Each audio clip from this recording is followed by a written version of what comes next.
ಶಾಸಕ city ರವಿಯವರ car ಅಪಘಾತ ಪ್ರಕರಣಕ್ಕೆ ಸಂಬಂಧಪಟ್ಟ ಹಾಗೆ ಶಶಿಕುಮಾರ್ ಹಾಗೂ ಸುನಿಲ್ ಮೃತದೇಹವನ್ನು ರವಾನೆ ಮಾಡಲಾಗಿದೆ. ಕುಣಿಗಲ್ನ ಶವಾಗಾರದಿಂದ ಕನಕಪುರಕ್ಕೆ ರವಾನೆ ಮಾಡಲಾಗಿದೆ. ಇಬ್ಬರ ಮೃತದೇಹಗಳನ್ನು ಅಪಘಾತದಲ್ಲಿ ಮೃತಪಟ್ಟಿದ್ದಂತಹ ಶಶಿಕುಮಾರ್ ಹಾಗೂ ಸುನಿಲ್ ಗೌಡ ಇಬ್ಬರ ಮೃತದೇಹವನ್ನು ಸದ್ಯ ರವಾನೆ ಮಾಡಲಾಗಿದೆ. ಶವಾಗಾರದಿಂದ ಕನಕಪುರಕ್ಕೆ ರವಾನೆ ಮಾಡಲಾಗಿದೆ. ಇದು ಸಿಟಿ ರವಿಯವರ ಕಾರು ಡಿಕ್ಕಿ ಆದಂತಹ ಸಂದರ್ಭದಲ್ಲಿ ಇಬ್ಬರು ಮೃತಪಟ್ಟಿದ್ರು. ಸೂರ್ನಹಳ್ಳಿ ಗ್ರಾಮದ ನಿವಾಸಿಗಳಾದಂತಹ ಸುನಿಲ್ ಹಾಗೂ ಶಶಿಕುಮಾರ್ ಇಬ್ಬರು ಕೂಡ ಮೃತಪಟ್ಟಿದ್ರು. ಅವರ ಮೃತದೇಹವನ್ನು ಸದ್ಯ ಕುಣಿಗಲ್ನ ಶವಾಗಾರದಿಂದ ಕನಕಪುರಕ್ಕೆ ರವಾನೆಯನ್ನ ಮಾಡಲಾಗಿದೆ. ಅಪಘಾತದಲ್ಲಿ ಮೃತಪಟ್ಟಿದ್ರು ಇಬ್ಬರು ಕೂಡ ಡಿಕ್ಕಿಯ ರಭಸಕ್ಕೆ ಹಿಂಬದಿಯಿಂದ ಬಂದು ಕಾರು ಡಿಕ್ಕಿ ಹೊಡೆದಂಥ ಸಂದರ್ಭದಲ್ಲಿ ಶಾಸಕ ಸಿಟಿ ರವಿಯವರ ಕಾರು ಡಿಕ್ಕಿ ಹೊಡೆದಿತ್ತು. ಡಿಕ್ಕಿಯ ಪರಿಣಾಮವಾಗಿ ಸ್ಥಳದಲ್ಲೇ ಇಬ್ಬರು ಕೂಡ ಮೃತಪಟ್ಟಿದ್ರು. ಇಬ್ಬರ ಮೃತದೇಹವನ್ನು ಸದ್ಯ ಶಿಫ್ಟ್ ಮಾಡಲಾಗಿದೆ. ಇನ್ನು ಈ ಬಗ್ಗೆ ಮಾತಾಡೋದಕ್ಕೆ ಶಶಿಕುಮಾರ್ ಅವರ ತಂದೆ ಜಯರಾಮ್ ಅವರು ನಮ್ಮ ಜೊತೆಗೆ ದೂರವಾಣಿ ಸಂಪರ್ಕದಲ್ಲಿದ್ದಾರೆ. ಜಯರಾಮ್ ಅವರೇ, ನಿಮಗೆ ಯಾವಾಗ ವಿಚಾರ ಗೊತ್ತಾಯಿತು ಹೀಗಾಗಿದೆ ಅಂತ ಹೇಳಿ? ನಮಗೆ ಬೆಳಗ್ಗೆ ಗೊತ್ತಾಯ್ತು ಸರ್. ಬೆಳಿಗ್ಗೆ ಗೊತ್ತಾಯ್ತು ನಮಗೆ 4:15 5 ಗಂಟೆಲಿ ನಮಗೆ. ನಮ್ಗೆ ಗೊತ್ತಿಲ್ಲ. ಬೇರೆಯವ್ರು ಅವ್ರವ್ರು ಎಲ್ಲ ವಿಷಯ ಗೊತ್ತಾಗ ರಾತ್ರಿ ನಮ್ಗೆ ವಿಷಯ ಹೇಳಲಿಲ್ಲ. ಅವ್ರ ತಾಯಿ ತಂದೆಗೆ ಹೇಳ್ಬಾರ್ದು ಇದು ಮಾಡ್ತಾರೆ ಅಂತ.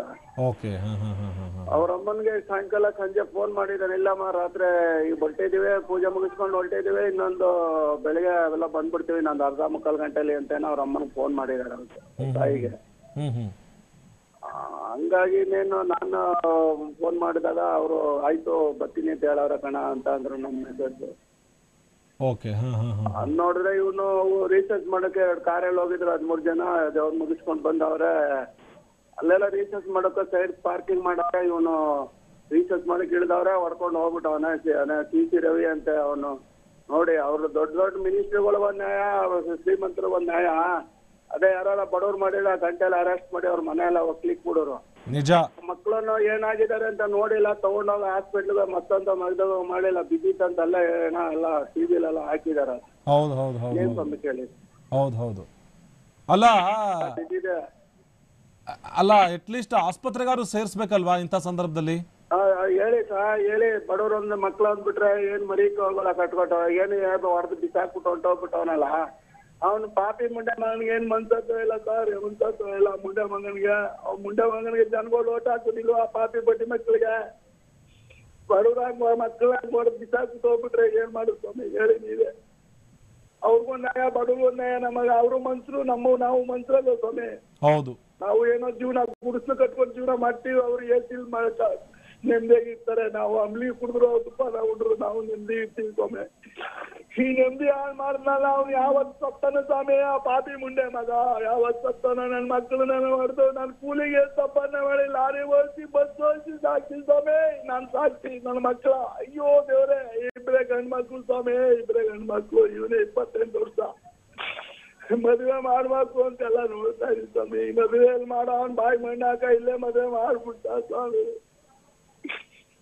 ಅಯ್ಯೋ ಏನ್ ಹೇಳಿರಿ, ಹೊಟ್ಟೆವ್ರಿಗೆ ಬಿಡಿರಿ ಸ್ವಾಮಿ. ಏನ್ ಹೇಳಿರಿ, ಬಡವ್ರಿಗೆ ಸಿಗುದಿಲ್ಲ. ಅಯ್ಯೋ ದೇವ್ರಿಗೆ ಕಾಪಾಡ್ಲಿಲ್ಲ ನಮ್ನ. ನಿಜ. ಅಲ್ಲ ಮದುವೆ ಮಾಡ್ಬೇಕು ಅಂತ ಹೇಳಿ ತಯಾರಿ ಮಾಡ್ತಾ ಇದ್ರಂತೆ, ಹುಡುಗಿನೆಲ್ಲ ಹುಡುಕ್ತಾ ಇದ್ರಂತೆ ತಾವು ಮನೆಯಲ್ಲಿ? ಹೌದು ಸ್ವಾಮಿ, ಮಾಡ್ತಾ ಇದ್ದೋ ನಾವು. ಈ ಉಗಾದಿ ನಾಟಿಗೆ ಮಾಡೋಣ ಅಂತ ಹೇಳ್ತಾ ಇದ್ದೋ. ಹೋಗಪ್ಪ ಹೆಣ್ಣು ನೋಡ್ಕೊಬರೋದು ಅಂದ್ರೆ ನಮ್ಗೆ ಜವಾಬ್ದಾರಿ ಐತಿ ಅಂತಂದ್ರೆ, ಇಲ್ಲ ಕಣಪ್ಪ ಹೋಗಿ ನೋಡ್ಕೋರಾಗೈತಿ. ನಮ್ಮ ಮಕ್ಳು ಏನು ಕಂಡವರಲ್ಲ, ಸುಮ್ಮನೆ ಇಟ್ಲಾಟ ಹುಡುಗಾಟ ಮಾಡ್ಕೊಂಡು ಏನೋ ಪ್ರೈವೇಟಲ್ ಫ್ಯಾಕ್ಟ್ರಿ ಕೆಲಸ ಮಾಡ್ಕೊಂಡಿದ್ದ ಹತ್ತಿ ಬೆಲೆ ಒಳಗ. ನಮ್ಮಂತ ಬಡವ್ರ ಮಕ್ಳಿಗೆ ಎಲ್ಲಿ ಗೌರ್ಮೆಂಟ್ ಕೆಲಸ ಸಿಗ್ತದೆ ಸ್ವಾಮಿ? ಎಲ್ಲ ಪ್ರೈವೇಟ್ ಗಿವಿಟಲ್ ಜೀವನ ಮಾಡ್ಕೊಂಡು ಕಾಲ ಕಳೀತಾ ಇಲ್ವ ನೋಡಿ ಸ್ವಾಮಿ. ಅದಕ್ಕೂ ನೆಮ್ಮದಿ ಇಲ್ವಲ್ಲ ಸ್ವಾಮಿ, ಅದಕ್ಕೂ ನೆಮ್ಮದಿ ಇಲ್ವಲ್ಲ ಸ್ವಾಮಿ. ಏನ್ ಮಾಡುದು ಈಗ? ನಮ್ಮ ಮಕ್ಳು ಕಳ್ಕೊಂಡು ನಾವು ಬದುಕೇನ್ ಬೇಗ ಸ್ವಾಮಿ? ನಮ್ಮ ಮಕ್ಳೇ ಇಲ್ಲ ಅಂದ್ಮೇಲೆ ಅವ್ರಿಗಾರ ಹಣ ಆಸ್ತಿ ಕಾರು ಬಂಗ್ಲೆ ಇರ್ಬೇಕು. ಅವ್ರು ಯಾರು ಸತ್ತೋದ್ರು? ನಮ್ಗೆ ನಮ್ಮ ಮಕ್ಳೇ ಆಸ್ತಿ ಸ್ವಾಮಿ. ನಮ್ಮ ಮಕ್ಳೇ ಆಸ್ತಿ ನಮ್ಗೆ. ನಮ್ಗೆ ಹಣ ಆಸ್ತಿ ಬೇಡ. ಅಮ್ಮಿ ಒಂದು ಹೊತ್ತು ಅಮ್ಮಿ ಕುಡ್ಕೊಂಡು ನೆಮ್ಮದಿಯಾಗಿರ್ತೀವಿ ಸ್ವಾಮಿ. ಅಯ್ಯೋ ಈ ಹೊಟ್ಟೆವ್ರು ಯಾರಿಗೆ ಬೇಕು ಸ್ವಾಮಿ? ನನ್ಗೆ ಸಾಲ ಆಕ್ಸಿಡೆಂಟ್ ಆಯ್ತು, ಬೆನ್ನ ಆಪರೇಷನ್ ಆದ್ರೆ ಮಾತ್ರ ಜೀವನ ಸಾಗಿಸ್ತಾ ಇದ್ದೀವಿ. ಆದ್ರೆ ನಾವು ಕೊಟ್ಟು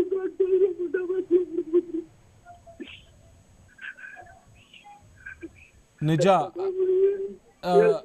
ಶಶಿಕುಮಾರ್ ಅವರೇ ಮನೆಗೆ ಆಧಾರ ಆಗಿದ್ರಲ್ವಾ, ಅವರು ಕೆಲಸ ಮಾಡ್ತಾ ಇದ್ರು ಇತ್ತೀಚೆಗೆ. ಹೌದು ಸ್ವಾಮಿ, ಯಾವ್ದು ಆಧಾರ? ನನ್ ಕೈ ಏಟಾಗೋಯ್ತು, ಕಾಲು ಏಟಾಗೋಯ್ತು, ನಂದು 62 ವರ್ಷ ಸ್ವಾಮಿ. ಅವನೇ ದೊಡ್ಡ ಮಗ ನನ್ ಮನೆಗೆ. ನನ್ ಕೈಲ ಆಗಲ್ತು. ಏನೋ ಜೀವನ ಸಾಕ್ದಪ್ಪ, ಎಲ್ಲೂ ಹೋಗೋಣ, ಒಳ್ಳೆ ಬುದ್ಧಿ ಕೆಲಸ ಏನೋ ದೇವ್ರು ಹೋಗ್ತಾರೆ, ನಾನು ಆದ್ಯಲ್ಲ ಮಕ್ಳು ದೇವ್ರುಗಳು ತೊಂದರೆ ಮಾಡ್ತಾರೆ ಅಂತ. ಅಯ್ಯೋ ಏನ್ ಮಾಡಿದ್ವಿ ಸ್ವಾಮಿ. ಈ ಹೊಟ್ಟೆವ್ರಿಗಳು ಸ್ವಾಮಿ. ನಾನು ಡ್ರೈವಿಂಗ್ ಮಾಡಿ ಒಂದ್ ಪೇಪರ್ ಹಾಕೊಂಡು ಮಕ್ಳು ಸಾಕಿ. ಅಯ್ಯೋ ಡ್ರೈವಿಂಗ್ ಬೇಡ ಕಣಪ್ಪ, ನಾನು KSRTC ಸೇರ್ತಿಲ್ಲ ಸ್ವಾಮಿ. ಡ್ರೈವಿಂಗ್ ಕೆಲಸ ಬೇಡ ಕಣ ಮಗನೇ, ಯಾರು ಒಂದು ಕಂಪ್ನಿ ಜೀವನ ಮಾಡಿದ್ರು ಬೇಡ ಅಂತ ಸೇರ್ತಿಲ್ಲ ಸ್ವಾಮಿ ನಾನು. ಅಯ್ಯೋ ಡ್ರೈವಿಂಗ್ ನಮ್ಗೆ ಸಾಕಣಪ್ಪ, ನಮ್ ತಲೆಗೆ. ನಾನೇ ಎಲ್ಲ ನೋಡಿವ್ನಿ ರೋಡ್ ಮೇಲೆಲ್ಲ. ನಾವು ಕರೆಕ್ಟ್ ಇದ್ರಿ, ಅದ್ರ ಮೇಲೆ ಕರೆಕ್ಟ್ ಆಗಿರುದಿಲ್ಲ. ಬೇಡ ಕಣಪ್ಪ ಅಂತ ಸೇರ್ತಿಲ್ಲ ಸ್ವಾಮಿ ನಾನು. ನನ್ನ ಮಗ ITI ಮಾಡಿ 78% ಸ್ವಾಮಿ. ನಿಜ 78 ಆದ್ರೂ ಬೇಡ, ಯಾರೋ ಹೇಳಿದ್ರು ಬೇಡ ಕಣಪ್ಪ. ನನ್ನ ಕಲ್ತಿನ ಮಕ್ಕಳಿಗೆ ಎಲ್ಲ ಜೀವನ ಮಾಡಿ ಅಂತ ಸಾಕಿಲ್ಲ ಅಂತ ನಾನು ಕೇಳ್ತಿಲ್ಲ ಸ್ವಾಮಿ. ಯಾವತ್ತವ್ರು ಹೇಳಿದ್ರು, ಯಾವತ್ತವ್ರು ಹೇಳಿದ್ರು. ಅಲ್ಲ, ಇವ್ರದೇನು ತಪ್ಪೇ ಇಲ್ಲ. ರಸ್ತೆ ಪಕ್ಕದಲ್ಲಿ ನಿಂತ್ಕೊಂಡು ಈ ರಸ್ತೆ ಪಕ್ಕದಲ್ಲ ಸ್ವಾಮಿ, ತೀವ್ರ ಪಕ್ಕ ಯಾವತ್ತ ಆ ಬಡ್ಡಿ ಮಕ್ಳು ಎಲ್ಲಿ ಕುಡ್ಕೊಂಡು ರಾತ್ರಿಯಲ್ಲಿ ಡ್ರೈವಿಂಗ್ ಮಾಡ್ಕೊ ಇದ್ದಿದ್ರು ಎಲ್ಲ ಅಂಬ್ಲೇಲಿ ಸ್ವಾಮಿ. ಎಲ್ಲ ಶ್ರೀಮಂತರ ಕೆಲಸ ಅಲ್ಲ ಸ್ವಾಮಿ. ನಿಜ. ಏನ ಡ್ರೈವರ್ಗಳು ಮಿನಿಸ್ಟರ್ ಇದ್ಬಿಟ್ರೆ ಏನು ಕಾಲು ಭೂಮಿ ಇಲ್ಲ, ಏನು ಕಾಣೋದು ಸ್ವಾಮಿ. ಎಲ್ಲ ಅವರೆಲ್ಲ ಮುಚ್ಚಾಕ್ ಹೋಗ್ತಾರೆ. ಮೊದ್ಲೇನು ಒಂದ್ ಕೇಸ್ ಹಿಂಗೆ ಮಾಡಿ ಮುಚ್ಚಾಕಿನಂತಲ್ಲ ಸ್ವಾಮಿ. ದೊಡ್ಡ ಕತೆ. ಈಗ ಯಾರು ಸ್ವಾಮಿ? ಕುಮಾರಸ್ವಾಮಿ ಅವರು ಇವರೆಲ್ಲ ದೊಡ್ಡ ದೊಡ್ಡವ್ರು ಅವರೇ. ನಮ್ಮಂತ ಬಡವ್ರಿಗೆ ಸಹಾಯ ಮಾಡ್ತಾರೆ ಸ್ವಾಮಿ. ಓಟ್ ಕೇಳದಾಗ ಮಾತ್ರ ಬಂದು ಕಾಲು ಹಿಡಿತಾರೆ, ಆಮೇಲೆ ತಲೆ ಹಿಡಿತಾರೆ ಸ್ವಾಮಿ. ನಮ್ ಜುಟ್ಟು ಹಿಡ್ಕೊಬಿಟ್ಟೆ ಯಾರು ನೋಡ್ಲಿಲ್ಲ ಹೋಗು ಅಂತಾರೆ. ಯಾರ ಹತ್ರಕ್ಕೆ ಹೋಗುವಂತ ನಾವು? ಯಾರ ಹತ್ರಕ್ಕೆ ಹೋಗು ಹೇಳಿ? ಇದಕ್ಕೆ ಹೋಗು, ಯಾರು ಕೇಳೋದು? ಭಗವಂತನಿಗೆ ಹೋಗ್ಬಿಟ್ಟು ಹೇಳ್ಬೇಕು. ನಿಜ. ಅವನು ಕಾಪಾಡಲಿಲ್ಲ ನನ್ನ ಮಗನ.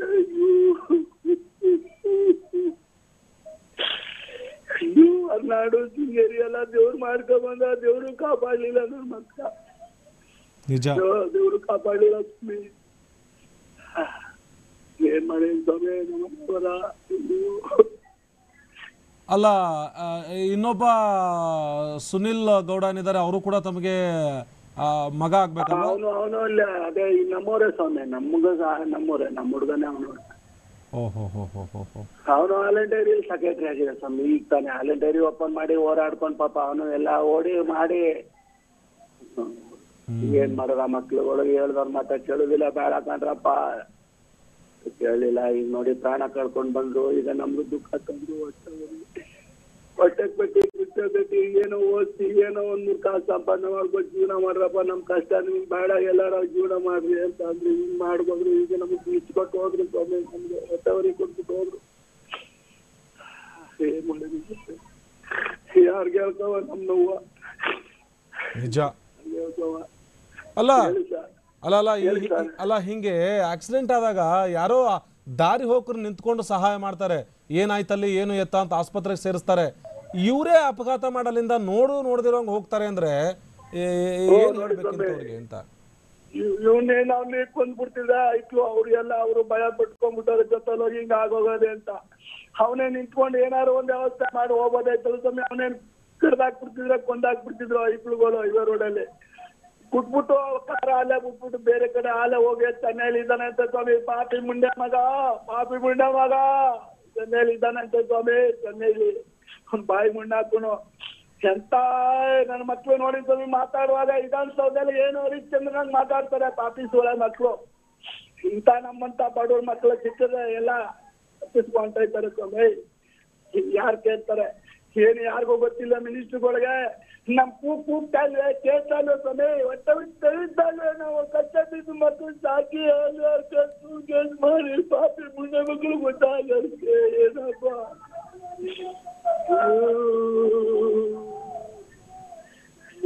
ಏನವ ಮಾಡಿ ಏನ ಮನೆ ಬರ ಕೇಳ್ಕೊ ಬರ್ಲಿಲ್ಲ. ಅಯ್ಯೋ ದೇವ್ರೇ, ಏನ್ ಮಾಡಿದ್ವಿ ಸ್ವಾಮಿ? ನೋಡಿ ಎಂತ ಕೆಲಸ ಮಾಡೋಣ. ಬಲ ಅದೇ ಸ್ವಾಮಿ, ಅಧಿಕಾರ ಅದೇ ಮುಟ್ಟಾಕ್ತಾರೆ ಬಡವ್ರಿಗೆ. ಯಾರು ಸ್ವಾಮಿ? ಯಾರು ನಮ್ ಕೂಗು ಕೇಳ್ಸಲ್ಲ ಸ್ವಾಮಿ. ನಮ್ ಮಕ್ಳು ಏನ ಬಿದ್ದಾವೆ ಟಿವಿ ನೋಡಿ ಸ್ವಾಮಿ. ಫುಟ್ಪಾತ್ ಅಲ್ಲಿ ಬಿದ್ದಾವೆ. ಅಯ್ಯೋ ಇವರೇ ಬಿದ್ದಾವಲ್ಲಪ್ಪ. ನಾವ್ ಎತ್ಕೊಂಡು ಸಾಕಿ ನಮ್ಮ ಮಕ್ಳು ಇವತ್ತು ಫುಟ್ಪಾತ್ ಅಲ್ಲಿ ಬಿದ್ದಾವೆ ಸ್ವಾಮಿ. ಫುಟ್ಪಾತ್ ಅಲ್ಲಿ ಬಿದ್ದಾವೆ. ಅಯ್ಯೋ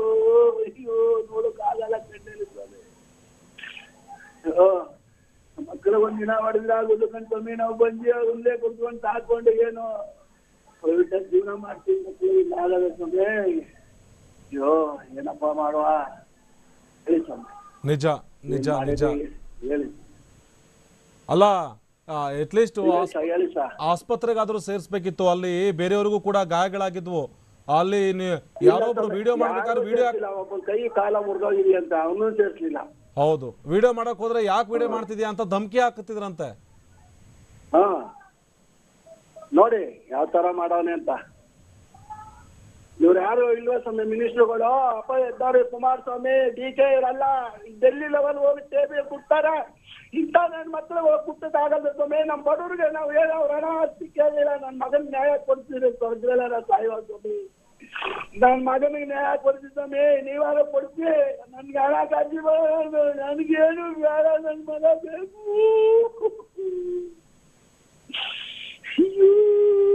ಪಾಪಿ ಪುಟಿ ಮಕ್ಕಳಿಗೆ ಯಾರು ಕೇಳ್ತಾರೆ ಸ್ವಾಮಿ? ಮಾಡ್ದಾ ಬಿಸಾಗ್ಬಿಟ್ಟು ಹೋಗ್ಬಿಟ್ಟ ಸ್ವಾಮಿ ಅವರೆಲ್ಲ ದುಡ್ಡವರು ಎಲ್ಲ.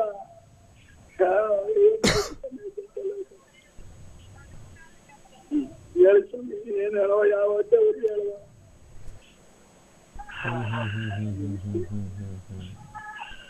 ಅಲ್ಲ ಕೊನೆ ಪಕ್ಷ ನಿಮ್ಗೇನಾದ್ರು ಕಾಲ್ ಮಾಡಿ ಮಾತಾಡಿದ್ರ ಅಥವಾ ಹಿಂಗಾಯ್ತು ಏನಾದ್ರು? ಇಲ್ಲ ಸ್ವಾಮಿ, ಯಾರು ಮಾತಾಡ್ಲಿಲ್ಲ ಸ್ವಾಮಿ. ಬೆಳಗ್ಗೆ ಗೊತ್ತಾಗಲಿಲ್ಲ ನನ್ಗೆ. ಬೆಳಗಿನ ಜಾವ 5 ಗಂಟೆ ಗೊತ್ತಾಗಿಲ್ಲ, 4:30 5 ಗಂಟೆ ಯಾರಿಗೂ ಇಲ್ಲ.